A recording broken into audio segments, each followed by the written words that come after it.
This is Rich Branson, Editor-in-Chief of Respiratory Care.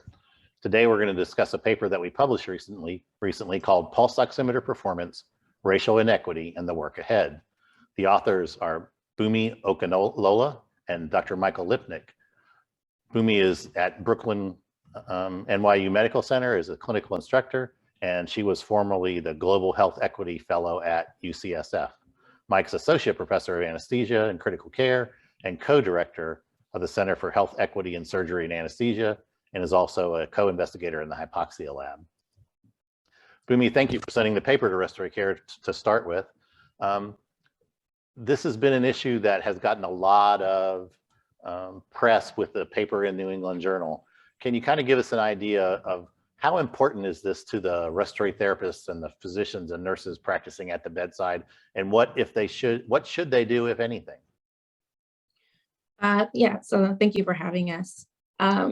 So really what we want to get to the heart of is bringing in this idea of equity into pulse oximetry, which of course means that the device functions correctly in as many people as possible, in most people ideally.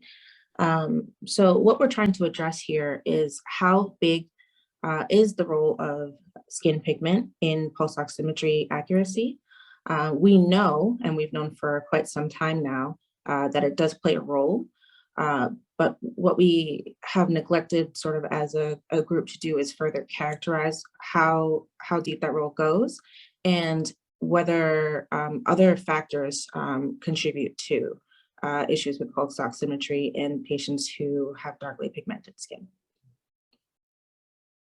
So within that construct, we had a little discussion, and there's a lot of papers that are being published now looking at this, often with self-identification of race, which means a large variety of pigmentation in those patients, and no real direct measure of skin perfusion.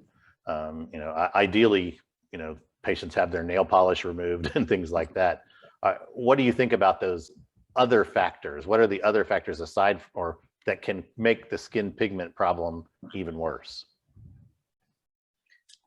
So we know that there's a number of other factors that could potentially confound this issue of accuracy, especially when we're talking about skin pigment. Some of those issues include perfusion, motion artifacts, some other patient-related factors like skin temperature, anemia, and then there's also things like operator error and whether or not the probes are placed correctly. But it's sort of us looking at each of these individually and then trying to figure out how these factors come together in the clinical setting to affect how pulse oximeters read. So within the paper, there are a list of five topics that should be addressed, and one of them is harmonized standards for accuracy. How do we do that? How do we approach the manufacturers and improve the accuracy of a device or of a given device for any range of skin pigments? And is it going to be where we might have to have an adjustment on the oximeter for the patient's skin pigment?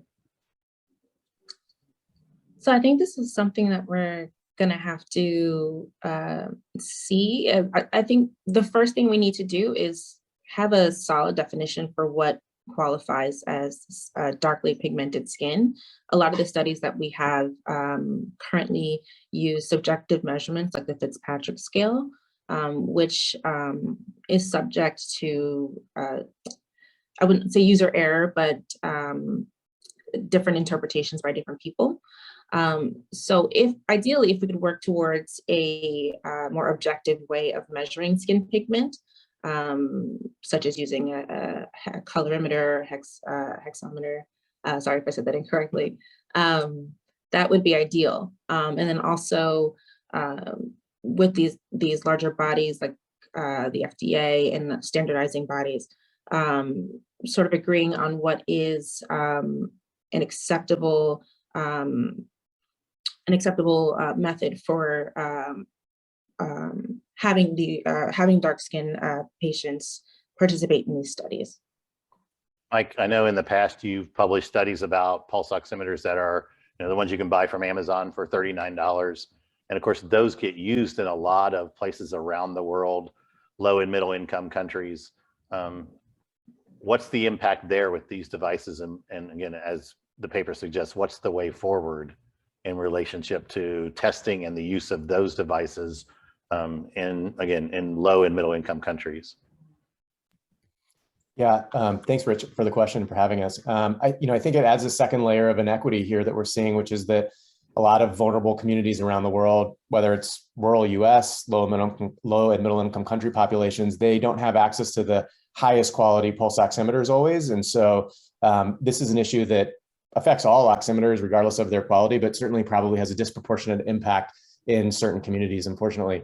The way forward, I think, Bumi's outlined a lot of the steps that were in the paper. The standardization of the certification process is going to be a big part of that. The bar needs to be raised, we think, from where it currently is, but we want to figure out exactly how to do it in a way that makes the biggest impact. So we need to really characterize this problem more discreetly so that we can make the appropriate recommendations and make sure that we aren't just adding additional layers of red tape or creating new hurdles that are purely speculative.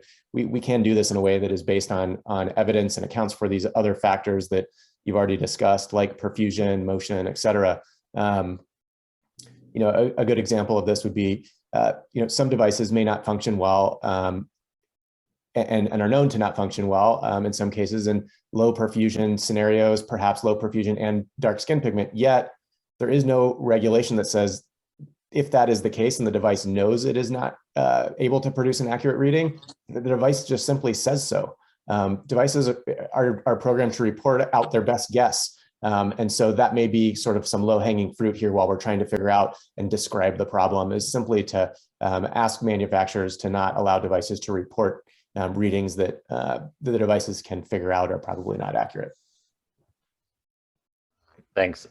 Bumi, as we get to the end here, respiratory care is mostly read by clinicians taking care of patients at the bedside. What do you tell them? They have the same pulse oximeter brand and they have one patient in bed 1 and one patient in bed 2, and one has red hair and freckles and one is dark skin.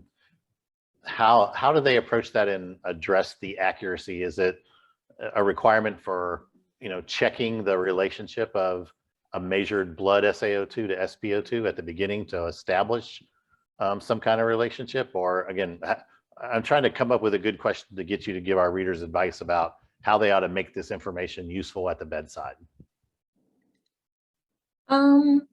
It's a difficult question since it's something that we're still trying to characterize. And of course, with critically ill patients, we use the pulse oximeters as our proxy for what is actually going on in the body.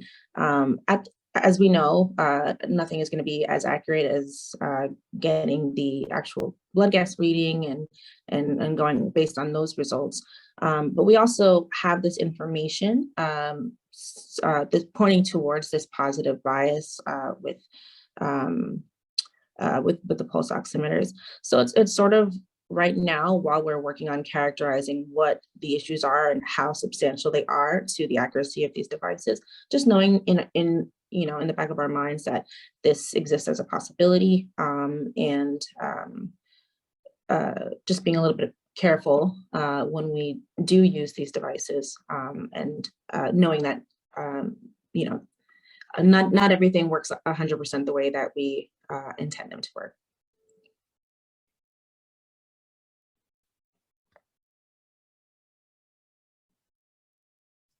Mike, any other thoughts as we end this up?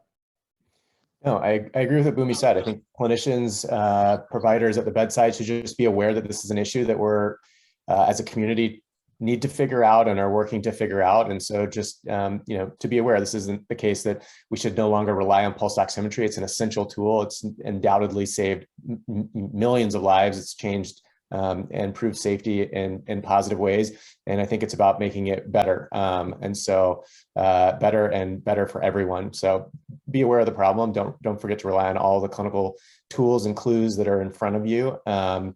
We look forward to hopefully being able to share some more results from our ongoing projects and studies that are ongoing, and we're looking to build collaborations with others who are thinking in this space. So thanks again for the questions and for having us.